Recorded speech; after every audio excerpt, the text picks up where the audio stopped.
जय हिंद दोस्तों, स्वागत है आप सभी का हमारे YouTube चैनल स्टडी योद्धा पर।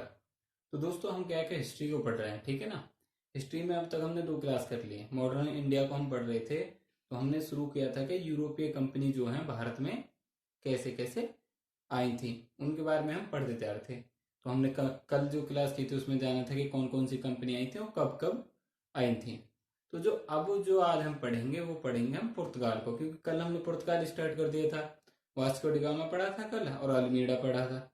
अब उसके बाद हम आगे स्टार्ट कर रहे हैं और अगला जो गवर्नर आएगा इनका पुर्तगाली कंपनी का, हम उसके बारे में जानेंगे, ठीक है।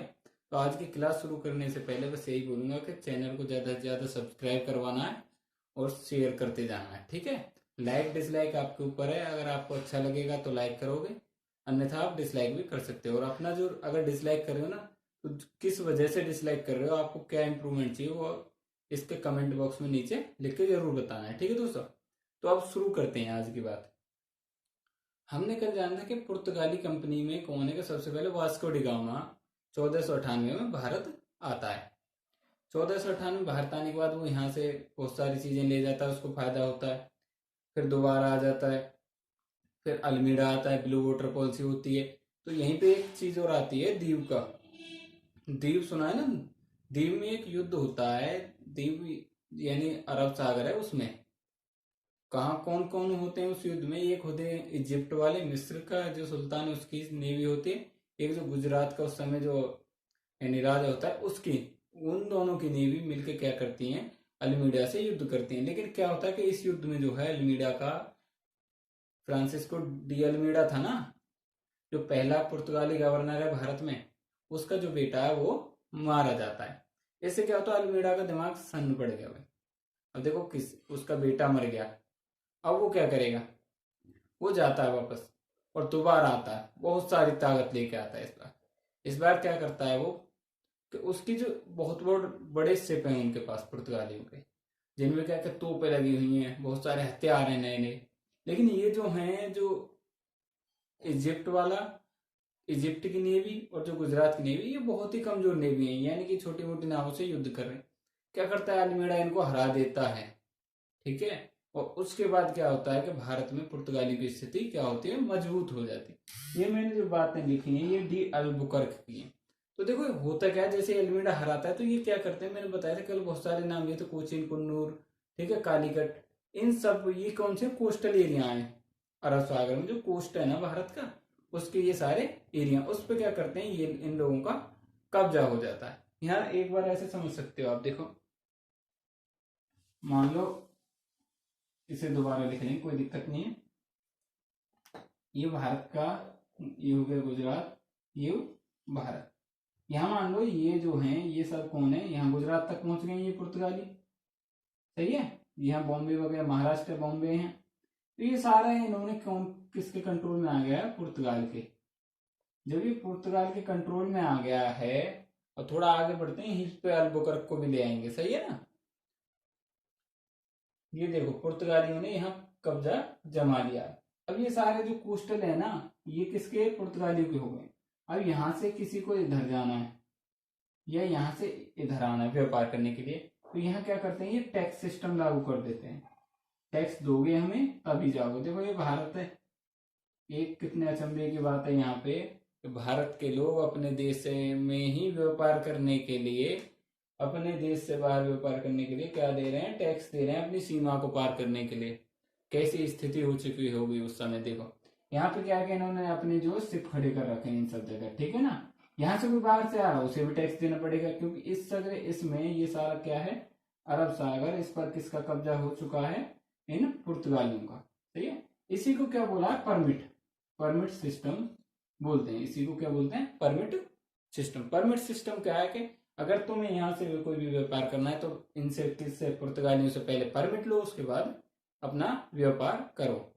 तो आ रही है ना बात समझ। देखो हो क्या रहा है, उस समय की स्थिति क्या हो गई है। अब होता क्या है कि फिर उसके जो अल्मीडा है वो यहाँ पे एक तरह से अपनी शक्ति को स्थापित कर देता है। लेकिन उसके बाद क्या, 1509 में ये अल्बुकर्क जो है, ये गवर्नर बन के पुर्तगाली कंपनी का भारत आ जाता है। अब गवर्नर जब बन के आता है तो इसे क्या करते हैं, यही वास्तविक संस्थापक है, यानी परमिट सिस्टम लागू करके पुर्तगालियों को इतना स्ट्रॉन्ग बना देता है कि जो इसे क्या बोला जाता है कि जो रियल फाउंडर है ना पुर्तगालियों का भारत में, जो बोलते हैं ना संस्थापक असली वाला, वो यही है। जैसे कि मध्यकालीन भारत में आपने देखा ना, इल्तुतमिश और कुतुबुद्दीन ऐबक, मध्यकाल वाले कुतुबुद्दीन ने बेस बनाया, लेकिन असली पावर किसने बनाई थी वहां पे? इल्तुतमिश ने। ऐसे ही कौन है? ये अल्बुकर्क जो है, ये क्या करता है, जो असली पावर को बनाता है। अब होता क्या है, देखो पिरामिड सिस्टम आ गया ना समझ में, क्या है पिरामिड सिस्टम? अगर पूछा जाए कि पुर्तगालियों का जो है असली संस्थापक कौन है, रियल फाउंडर अगर पूछते हैं वास्तविक संस्थापक, तो कौन हो जाएगा? अल्बुकर्क। देखो इन सब के नाम में डी ले गई है, Vasco da Gama, Francisco de Almeida, Afonso de Albuquerque और नीनो डी कुन्हा। तो डी से समझ जाना, अगर पुर्तगाल और डी का संबंध आप समझ रहे होगे। रोनाल्डो है, रोनाल्डो को तो जानते हो। चलो आगे देखते हैं, आगे क्या होता है। 1510 में ये एक कांड और कर देता है। अब देखो कांड कितना बढ़िया करेगा ये अल्बुकर्क जो। अब देखते जाओ कि भारत की स्थिति का क्या हाल होने वाला है। 1510 में भारत में एक जगह है बीजापुर, सुना होगा आपने, दक्षिण भारत में बीजापुर। बीजापुर देखो एक बार फिर देखो, मैप से ना थोड़ा सा ये होता है कि अच्छे समझ में। ये जो रीजन है ना, ये वाला, ये सारा रीजन क्या है? बीजापुर वाला है, ठीक है। अब इस बीजापुर में क्या आता है, ये यहाँ पे छोटा सा गोवा है, गोवा, गोवा भी इसी में। गोवा देखो, आज गोवा का नाम सुन के समझ रहे होगे कैसी स्थिति, कितना बढ़िया जगह, एकदम फर्स्ट क्लास वाली है, हो गई ना। अब क्या करता है ये 1510 में बीजापुर पर अटैक कर देता है अल्बुकर्क। और वहां उस समय एक बंदा है आदिल शाह, आदिल शाह। ये क्या कर रहा है, यहाँ पे अपना शासन चला रहा है। आदिल शाह जो इस पे अटैक करता है, इसे हरा देता है और क्या कर लेता है, गोवा को अपने कब्जे में। अब एक स्थिति साफ हो गई, गुजरात को पहले कर लिया इन लोगों ने, सही है। ये कालीकट वगैरह पहले ही कर रहे थे, जमोरिन वगैरह को इन्होंने, जमोरिन को जैसे वेलकम वेलकम नया कोई आया है ना, कर रहा था जमोरिन, उसको भी हरा देते हैं और ये इनके कब्जे में यहाँ तक गोवा तक आ गया। गोवा से ऊपर ये क्या है, यहाँ पे जो है हमारी मुंबई वाला, ठीक है, मुंबई। मुंबई की बात बाद में करेंगे थोड़ा सा, पहले यहाँ तक की बात समझ आ गई ये क्या क्या कर रहा है। अब देखो गोवा जो ना एक बहुत ही महत्वपूर्ण वाला पोर्ट है, यानी बंदरगाह है उस समय का, बहुत सारे व्यापार यहीं से होंगे, सही है। अब देखो आगे क्या होने वाला है। जो सती प्रथा थी ना, आपने सुना सती प्रथा? सती प्रथा थी क्या, उसके बारे में सुना। जैसे कोई औरत है, उसका अगर पति खत्म हो गया तो क्या करते थे, उस औरत को जिंदा उसकी पति की चिता पर बिठा के आग लगा देते, जला के मार दिया जाता। थी तो ये बुरी, लेकिन ये अल्बुकर्क भाई साहब क्या करते हैं कि इसको खत्म करने की बात करते हैं, ठीक है। सती प्रथा को खत्म करने की, सती प्रथा, ये बैन लगा देते हैं। जहां जहां इनका शासन होता है ना, जो जो जगह इनके कब्जे में आ गई हैं, उन सब पर ये क्या करेंगे, अल्बुकर्क जी बैन लगा देंगे कि यहाँ पर कोई भी सती नहीं होगी। अब देखो ये क्या है, पहले व्यापारी से क्या बने, हमारी जमीनें कब्जा ली, उसके बाद क्या, अब हमारे धर्म में भी हस्तक्षेप कर रहे हैं। मैं एक बात बता दूं कि ये जो सती प्रथा पर रोक लगा रहा है ना ये अल्बुकर्क, ये किसी समाज सुधार के लिए या किसी अच्छे काम के लिए ऐसा नहीं था, या स्त्रियों को बचाने के लिए, ऐसा कुछ नहीं था। इसका यहाँ पे एक दूसरा मोटिव था। वो मोटिव क्या था कि इसने बोला कि अब सती प्रथा बंद होगी। हम सती करते क्यों थे कि, समझ रहे होगे तुम क्या कहना चाह रहे हो, समझ में आ गई होगा। अब देखो सती प्रथा को रोक लगा दी।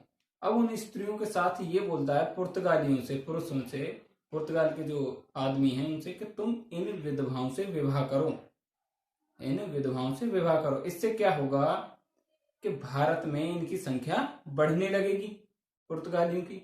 अब जब संख्या बढ़ेगी पुर्तगालियों की, उससे क्या होगा कि ये देखो कुछ पैसे वाली भी औरतें होंगी, ये यहाँ पे क्या है कि विवाह करने शुरू कर दिए। क्रिश्चियन जो है भारत में स्टार्ट हो गए, यानी ईसाई धर्म हो गया। आपने गोवा में देखा होगा बहुत सारे ईसाई लोग हैं, ठीक है। इधर आप द्वीप वगैरह जो उस समय पुर्तगालियों के, फ्रांस के कब्जे वाली जो जगह है, वहां पे आज भी बहुत सारे क्या उन्हें क्रिश्चियन वगैरह मिल जाएंगे आपको, ठीक है। तो ये इसी वजह से थे। अब वो लोग क्या कर रहे हैं, शादी कर रहे हैं, वैवाहिक संबंध स्थापित कर रहे हैं। तो वहां क्या है, उनका आधिपत्य होने लगा, वो जगह भी वहां जमींदार बन बैठे जो पुर्तगाली हैं। उसके बाद क्या करते हैं ये लोग, अब देखो जमीनी स्तर से लेकर ऊपर तक सब इनके कब्जे में आ गया है। उनको इंडिया इतना बढ़िया लगा कुछ को, तो कि वो यहाँ से लौट के गए, अब मतलब पुर्तगाल वापस नहीं गए, यहीं के यहीं बस गए कि हमें तो भाई यही बढ़िया लगा। अब कभी आप गोवा की तरफ जाओगे तो वहां देखोगे कि वहां की जो बिल्डिंग वगैरह है ना, उनमें आज भी आपको ऐसा मतलब वो सारी चीज दिखाई दे, मतलब जो वहाँ की कला है ना बिल्डिंग में या चित्रकारी वगैरह, उसमें आपको दिख जाए कि पुर्तगाल और इंडिया की जो कला है दोनों का मिक्सर कितनी बढ़िया तरीके से हुआ है। देखो हर चीज का नफा और नुकसान दोनों होते हैं, यही यहाँ पे हो रहा है। सत्य प्रथा को हटाने से फायदा भी और था, और देखो नुकसान भी हो गया ना। अब क्या करता है कि ये जो है, अब देखो पुर्तगालियों ने अपने गांव भी बना लिए, जो गांव में वो बसने लगे तो उससे गांव का जो डेवलपमेंट है वो भी ये जो पुर्तगाली सरकार है वो करवाने लग गई, और साथ ही सड़कें भी ये लोग बनवाने लग गए। और जैसे कि बहुत सारी नई फसलें इन्होंने लेके आए, जैसे हो गया हमारा काजू, तंबाकू, ठीक है, काजू हुआ, तंबाकू हुआ, तो ये सब कौन लेके आए थे, पुर्तगाली लेके आए हैं। और क्या कर रहे हैं, ये नारियल है, नारियल की अच्छी किस्म का कैसे उगाना है वो सारी चीज, तो देख रहे हो ये किस हद तक पहुंच चुके हैं। एक व्यापारी आता है वास्को डी गामा व्यापार करने के लिए, और व्यापार से आज ये किस स्थिति तक पहुंच चुके हैं। अब मैं यहाँ पे बात करता हूँ मुंबई की, देखो मुंबई के बारे में बताता हूँ होता क्या है। यहीं से थोड़ा सा ब्रिटिश का भी देखो, यहाँ तक पुर्तगाली क्या है, कौन सी सन चल रही है, 1509, आए कब थे ये, 1498 में, 1498 में ये आते हैं, 1600 में आते हैं अंग्रेज, लगभग 102 साल ये पूरी तरह से शासन में अच्छी तरह से रहते हैं। अब देखो होगा क्या यहाँ पे आगे, बात कर रहे थे हम मुंबई की, मुंबई अभी इसके बाद नीलो डिगोना रह गया, उसे भी उसने क्या क्या किया वो भी जानेंगे। अब बात कर रहे हैं मुंबई। अब होता क्या है मुंबई का कि 1661 में, 1661 में तक क्या है कि ये जो लोग हैं ना पुर्तगाली, इनकी स्थिति क्या है, बहुत खराब हो चुकी है, ये यानी कि हारने लग गए हैं अब ये जो दूसरी व्यापारी शक्ति है ना उनसे। अब उस टाइम यानी कि 1661 तक सबसे ज्यादा पावर में कौन आ चुके हैं पूरे विश्व में, अगर बात करें सबसे ज्यादा पावर पे कौन है, किसके हाथों में है, कौन सबसे ज्यादा ताकतवर है, वो हो गए हैं हमारे ब्रिटिश। कौन हो गए, ब्रिटिश। अब ब्रिटिश लोग, अब ये इनको दिखा पुर्तगालियों की चतुराई, देखना ये करेंगे क्या।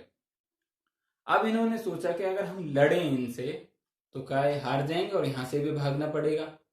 तो ये लोग दिमाग लगाते हैं और क्या करते हैं, जो 1661 में इनकी राजकुमारी होती है बेंजामिन, ऐसा ही कुछ नाम है, बेंजा क्या नाम है उसका, ऐसा ही है कुछ है,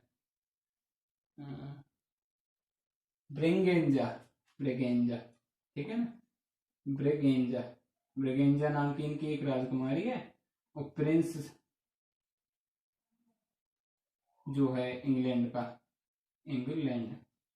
यहाँ पे देखो संदर्भ होता क्या, ये है मुंबई, किस देश में, इंडिया में, सही है, यानी एशिया में। कौन सा कॉन्टिनेंट में पड़ता है इंडिया, एशिया में। ब्रिगेंजा कौन है, पुर्तगाल की राजकुमारी। प्रिंस कौन है, ये इंग्लैंड का, इंग्लैंड का जो राजकुमार है, सही है। अब ये दोनों की जगह यूरोप में।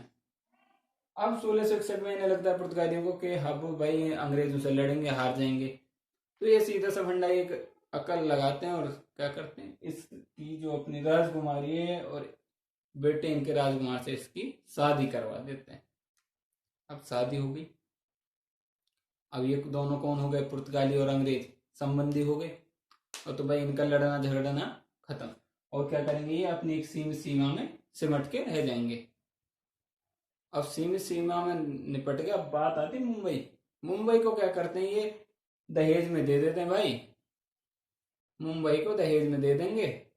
पुर्तगाली मुंबई को जीत लिया, मुंबई इनके कब्जे में थी, हमने देखा। अब मुंबई को क्या कर रहे हैं, अंग्रेजों से विवाह करके मुंबई को दहेज में देने दो। दूसरे देश की जमीन यानी हमारी जमीन को अपने विवाह में दहेज में दे दिया। देख रहे हो इनकी बहादुरी, किस हद तक बहादुर है ये।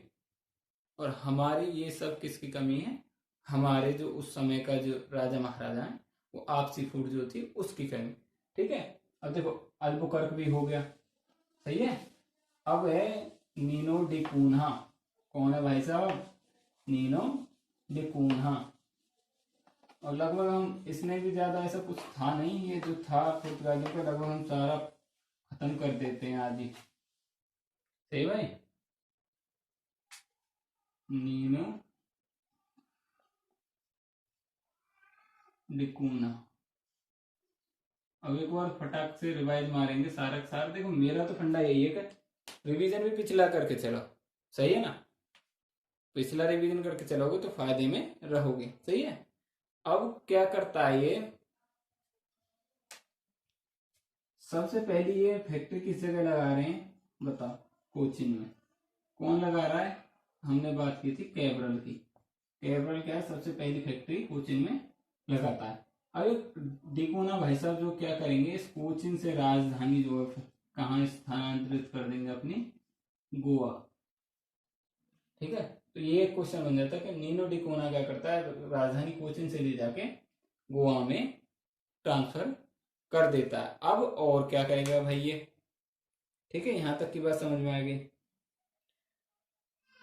एक जगह है हुगली। हुगली अच्छे बताओ कहाँ है? बंगाल में। होता क्या है, ये बंगाल में जाके हुगली पे भी अपना कैप्चर कर लेगा।